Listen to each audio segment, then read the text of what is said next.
Good day everyone. So today I will going to discuss to you the agricultural economics and marketing. So definition of key terms. First is economics. Economics can be defined in economist for business and is also a science. Economics comes from the Greek word oikonomia, which means management of the household. The word oikos means house and nomos means law. It stems out from the two realities. First is the limited resources available, and second is unlimited needs. So there are three elements of economics perspective. First is the scarcity. So scarcity is a condition in which resources available are insufficient to satisfy human needs. So example is since we we human is kanang nabitoy ka ng mga unlimited wants. So kanang tungod sa kadaghan ana sa tong mga wants is kanang wa na siya resources nga available. So mo na siya nga maka kuanta og scarcity. So the concept related to scarcity. Since there's an scarcity, so first we make choice. So di ba since kanang namantay ka ng mga unlimited wants and needs, so dapat kanang so before gid ana is kanang pilion nato ang kanang bitong angayan nato nga sa atong pilion is kanang ato ba yung priority nato ba ato ba yung wants or ato abang needs para makaiwas sa taog scarcity. Second is the trade-off, and the third is the opportunity cost. So letter B is the rational behavior. So rational behavior is the economics is grounded in the assumption of rational self-interest. And C is marginalism. Economics choices are made based on the additional benefits or additional costs that will incur in making a particular decision.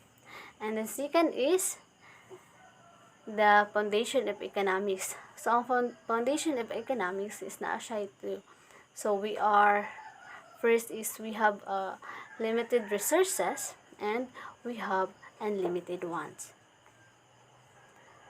Then factors of productions or scarce resources. So naa siya four nga functions. First is the land.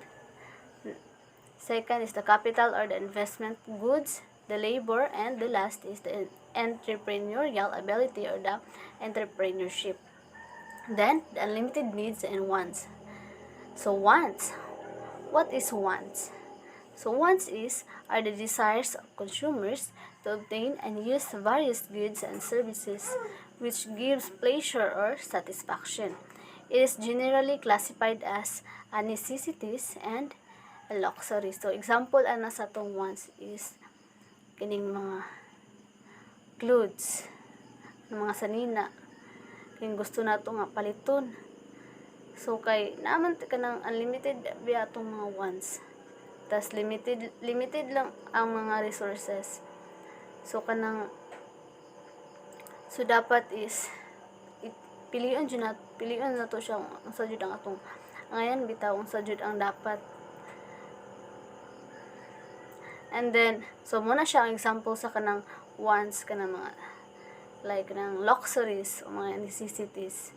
And then, needs are the basic necessities for survival, like foods, water, and shelter.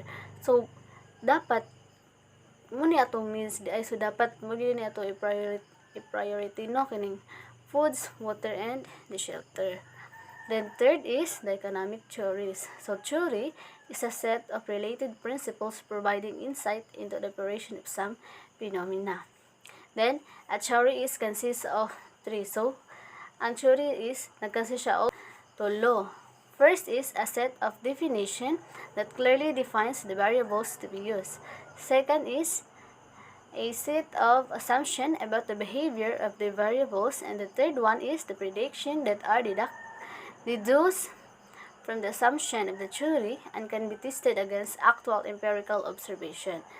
Then, a variable is a magnitude that can take on different possible values. So these are the basic elements of theories, and each one needs to be carefully defined. So muna ni siya. The methodology in analyzing problems. So characteristics of economic problems. So na siya upat ka characteristic. First is they are generalization and as such are subject or to exceptions. Two is they are models of the reality and are therefore abstract. Third is may take the form of verbal statements, numerical tables, mathematical equation, or graphs. And the last one is valuable as predictive devices, serve as basis for the formulation of economic policy designed to solve the problems and control in the undesirable events. So muna siya ang upat na characteristics sa economic problems. So fourth is the macroeconomics versus microeconomics. So macroeconomics, so it is the study of economy as a whole or with the basic subdivision or aggregates such as government, household, and business sectors. So kawan naman dito nga ang kaning kanina macroeconomics is nag-study siya as a whole. As a whole siya ang ihang studyhan which is kanang government, household, and business sector. And then example of macroeconomics concerns are first is the GDP grows by 5%. Second is the unemployment rate reaches as high as 10%. And then second one is the microeconomics. So it is the study of the activity in the individual market. So nag-study lang siya is a small group lang siya ay one lang siya which is the mga individual market. And then second is example of next is the example of microeconomics concerns are so na siya duha which is the BMIG increases the prices of the hog concentrates. And then two is DABCO laid off all 50% of their workers. And the five is agricultural economics. So agricultural economics, so it is an applied science primarily concerned with the solution of economic problems in agriculture. So muna siya ang agricultural economics. So 6 is the positive versus the normative economics. So the positive economics, so it deals with what the economy is actually like. It focuses on facts and avoid value judgment. So muna siya ang positive economics which is ang imitong gina-focus is ang facts lang siya and avoid value judgment. So na siya example. So na siya tulo which is first is the economy grows at 2.6% per year. And the second is our planet is warming because of increased carbon dioxide build up in the air. And the third one is the price of corn is 10 pesos per kilo. So muna siya ang mga example sa positive economics. Then so na siya, second is the normative economics. So normative economics deals with value judgment about what the economy should be like or what a particular policy action should be like or should be recommended. It's often called policy economics. So kaning normative economics siya which is nagdeal siya sa judgment about sa economy. Muna ang iyahang which particular policy action should be like or should be recommended. So mo din na siya gitawag din na siya og policy economics. And then na siya example. There are 3 examples which is the economy should grow faster. Second is it was too hot today. And the third one is the price ought to be higher. And then seventh one is disadvantages of economic theories and principles. So na siya mga function sub, na siya mga nakalabutang which is the loaded terminology, the definition, then the fallacy of composition. What is true to individual is true to a part is true to a whole. And then the causation fallacies or the post hoc ergo propter hoc after this. So therefore, because of this, and then letter B is the economic goals. So letter A is na siya which is the common economic goals. So na siya 7 function. So first is the full employment, second is the price stability, third is economic freedom, fourth economic security, 5 equitable distribution of income, 6 economic efficiency, and the 7 is the balance of trade. And B is the employment and efficiency. So full employment, so the use of all available resources. So no worker should be involuntarily out of work. So muna siya ang meaning sa full employment.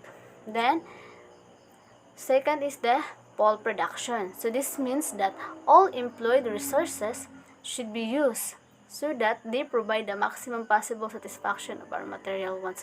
So mausab na siya ang full productions, which is that all employed resources should be used. So dapat na siya nga magamit para ma-provide sa maximum sa possible satisfaction sa material wants of our material wants. And then full production implies 2 types of efficiency. So na siya 2 types of efficiency, which is the productive efficiency and the allocative efficiency. And C is production possibilities curve. So this is the graphical representation of maximum output that can be produced with available inputs. And C is economic ideologies of nation.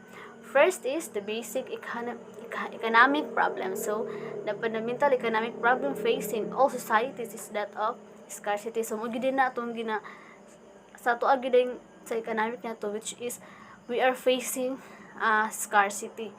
So it is a condition resulted society not having enough resources to produce all things people would like to have. So muna siya scarcity, kanang wala bitaw tayo kanang wala available nga mga resources para bitaw ma-satisfy ato ang mga wants. Then the fundamental economic questions are formulated. So muna ang mga question. First is what to produce, how to produce, for whom to produce, and when are goods and services produced, and where are goods and services produced. So muna siya mga fundamental economic questions. Second is the economic systems. So due to scarcity problems, all nations and societies must allocate the resources in order to meet their needs. So muna ang kuan sa economic systems. So na siya 3 things were in the economies of the world deeper, and these are, so na siya 2, which is the level of private or public ownership, focus planning, and extent of public or private decision making. And then the traditional or subsistence economy. So this is the earliest form of economic system. All economic activities in this system are accomplished outside the market.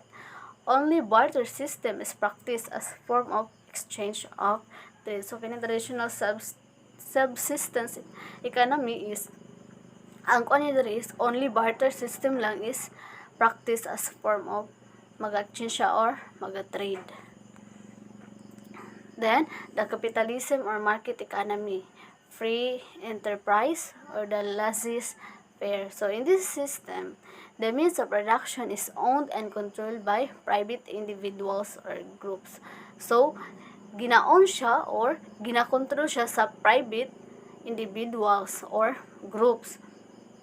So government plays only a relatively small role, and it is the market that determines how much resources are allocated. Consumers play a key role in determining what to produce. So muna siya ang capitalism or market economy. And then next is, for this economic system to work, the following factors should be considered. So muna ni siya ang giingon karon sa kaning private property. So since kanang na-discuss naman nato ni siya no kaning private property, diba atong panani is example nato which is kanang makita nato siya always kanang sa merkado. Yes, kanang makita nato dira is na sila takatagsa nga mga pwesto. So kana di ay ilahang mga pwesto is dili din na own nila, but own din na siya sa government. So kanang nabito siya, so example is ako is na ako nang kanang under a position. So dapat kanang ikaw is kanang wala kay right nga mukuan sa ako kay ako man ang owner ana. Kay ako sab is nagabayad sab ko sa government. So second is the freedom of enterprise. Then the freedom of choice. Then self-interest, competition, market and prices, and limited government.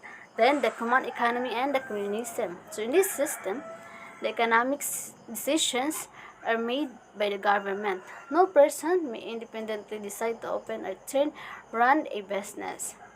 So this system is also known as socialist, authoritarian, or centralized economy. So muna siya gitawag na siya ana.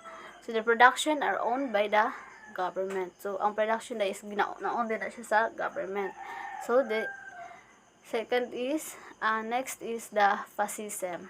So it's an economic system often associated with Hitler's Germany, Mussolini's Italy, and the militaristic government of Japan, all before the end of Second World War. So this economic system is more easily associated with political regimes in which power is centered largely in a strong man dictatorship. So fascism is more easily identified as a political system with elements of a strong dictatorship enjoyed with a single man or in group, say a military junta. So muna siya ang fascism. Next is the socialism. So in this system, the government owns and operates many of the nation's major industries such as banks. So mo din na siya ang gina-operate sa socialism, which is ang mga banks, airlines, railroads, and power plants, but allows individual to own other businesses. Muna siya include mga stores, farms, and factories. So next is demand and supply. So what is demand? So demand is defined as a schedule which shows the various demands of a product which consumers are willing and able to purchase at a specific price in a set of possible prices during some specified period of time. So muna siya ang demand. So next is the demand curve. So demand curve is the illustration of the relationship between various quantities demanded of a particular commodity and at different prices. Other factors, ceteris paribus. Muna siya ang demand curve. Then the market demand. So it is the sum of all individual demands. Then the quantity demanded is of good or services is the amount of a good or service that consumers plan to buy during a specific period of time. Ano siya ang quantity demanded. Then next is the law of demand. So states that as price falls, the corresponding quantity demanded rises, or alternatively, as price increases, the corresponding quantity falls. Other things, ceteris paribus. Then the explanation of the law of demand. First is the income effect. So at a lower price, one can afford to buy more without giving up any alternative good, meaning. Then substitution effect indicates that at a lower price, one may substitute a cheaper good to another good which is now relatively more expensive. Then the determinants of demands, factors that shapes the demand curve. So na siya 5 factors. First is the taste and preferences, then change in number of buyers and population, change in income, change in the price of related goods, and last is the expected future prices. The next is the supply. Supply term. So what is supply? So supply is defined as a schedule which shows the various demands of a product which producers are willing and able to produce and make available for sale in the market at a specific price in a set of possible pieces during some specified period of time. So muna siya ang supply. So supply curve, so it is the illustration of the relationship between various quantities supplied of a particular commodity and at different prices, other factors cited as variables. Then, next is the market supply. So it is the sum of all individual producers firms supply in the market. So muna siya ang market supply. Next is the quantity supply of a good or service is the amount of a good or service that producers plan to sell during a specific period of time. Next is a law of supply. So it states that as spring falls, the corresponding quantity supply decrease, or alternatively, as prices increases, the corresponding quantity supplied increases. Other things set is variables. And then next is determinants of supply. Factors that shift the supply curve. So change in resources prices or production cost. Next is change in technology, changes in taxes and subsidies, change in prices of other goods, price expectation, and the change in supplier number. The third one is the equilibrium. So equilibriums is the market equilibrium. Price and quantity is determined by the interaction of supply and demand.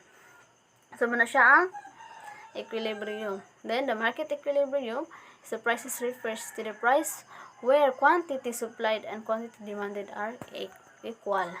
Then letter D is elasticity. So elasticity concept. So it is used to quantify the response in one variable when another variable changes. So price elasticity of demand. So price elasticity of demand meaning is the ratio of the percentage change in quantity demanded of the product that consumers will buy in response to a percentage change in price along a given demand curve. So muna siya ang price elasticity of demand meaning. Then the total revenue test. So if demand is elastic, a decline in price will result to an increase in total revenue. So if demand is inelastic, a decline in price will result to a decrease in total revenue. And if demand is unitary elasticity, price changes will not affect total revenue. So determinant of price elasticity of demand. So na siya 4, which is the substitutability. Second is the proportion of income spent in the good or service, necessity, and the last one is adjustment time. And the third is the price elasticity of supply.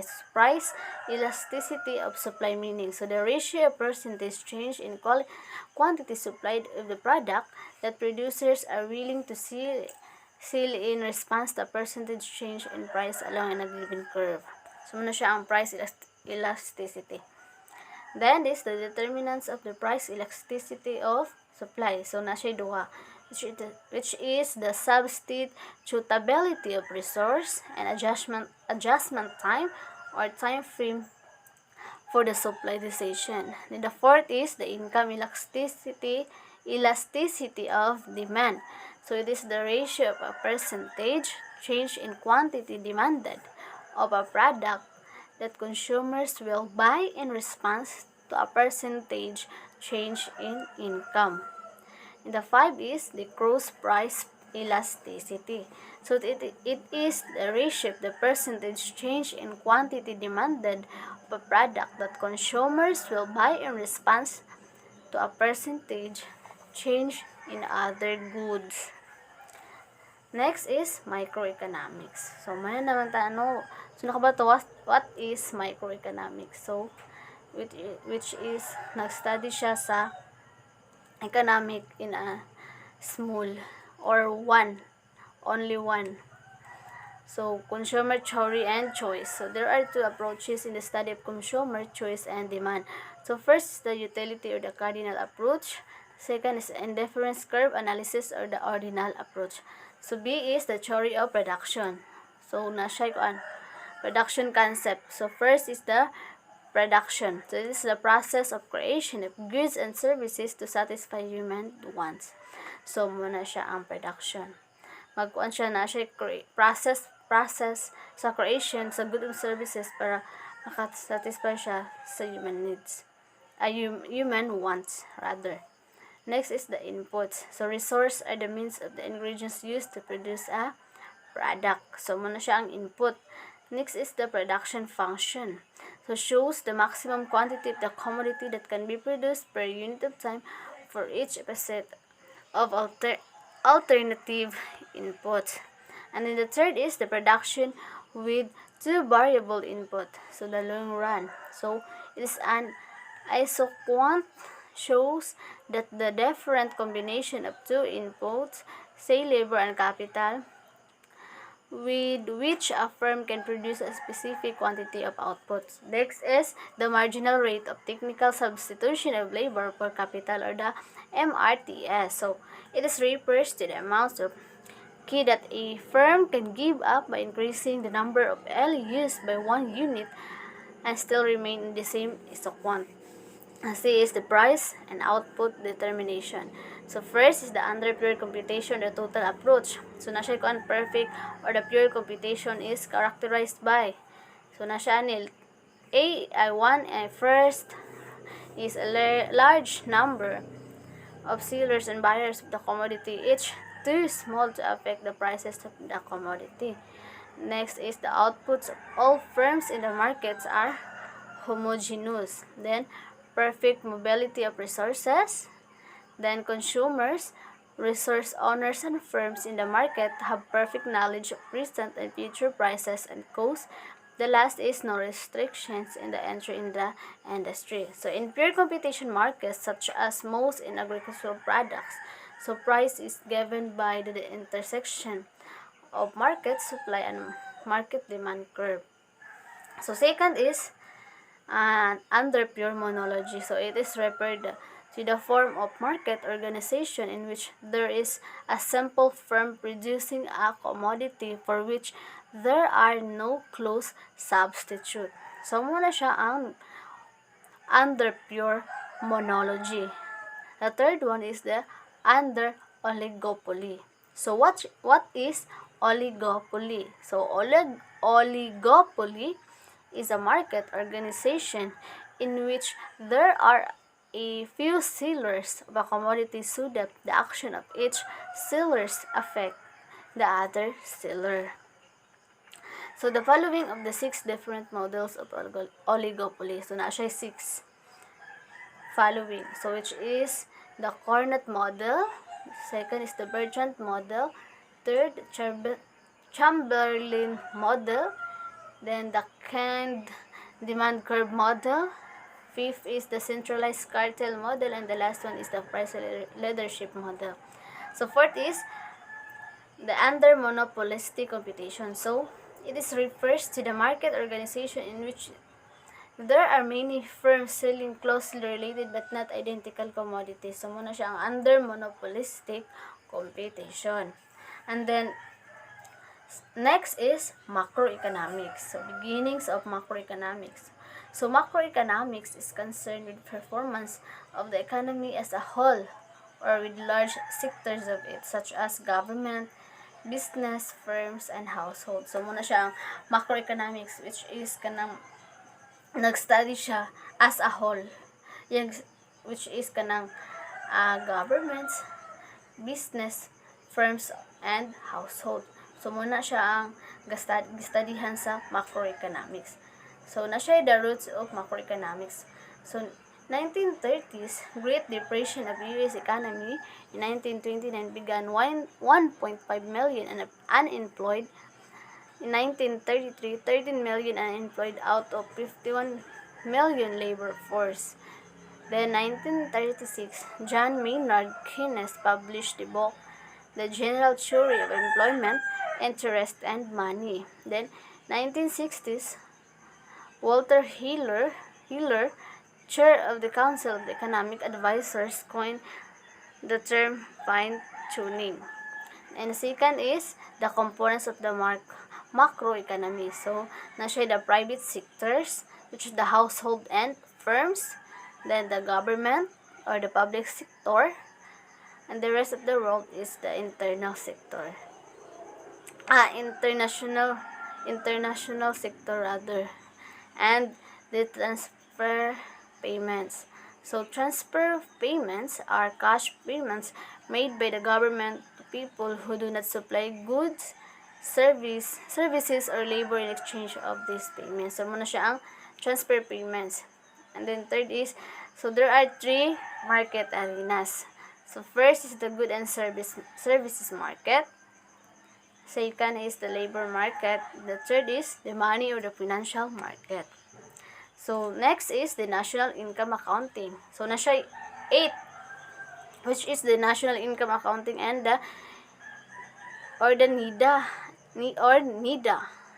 Second is GNP and GDP. Third is methods to compute national product or output. Fourth is double counting. Fifth, the non-productive transactions including in the GNP and or GDP. 6 is real and nominal GNP. 7, problems of GNP or GDP measurement. And 8 is other social account. So, next is macroeconomics equilibrium. So, nasa 4. So, which is the macroeconomics equation, income and consumption, the income and savings, and the last is income and investment. So, next is the macroeconomics concern. So, nasa 3. So, the business circles. Second is the microeconomic problems, unemployment and inflation. Third is inflation, deflation, and disinflations. Next is the aggregate demand and aggregate supply. So, aggregate demand, so it is a schedule or curve that shows the amounts of real output that buyers collectively desire to purchase at each possible price level. So, muna siya ang aggregate demand. So, there are 3 effects of price level change. First is the real balance effect or the wealth effect. Second is interest rate effect. And the third one is foreign purchase effect. Then, next is the factors affecting aggregates demand. So, yung 4 factors, which is the change in consumer spending. Second is change in investment spending. Third is change in government spending. And the last is change in net export spending. And the last one is the factors that affect aggregate supply. So, first is the change in input prices. So, nabilong 3, which is the domestic resource availability. Second is the prices in imported resources. And C is the market power. Second is the change in productivity. And the third is change in legal institutional environment. So, that would be all of my presentation. Thank you and God bless.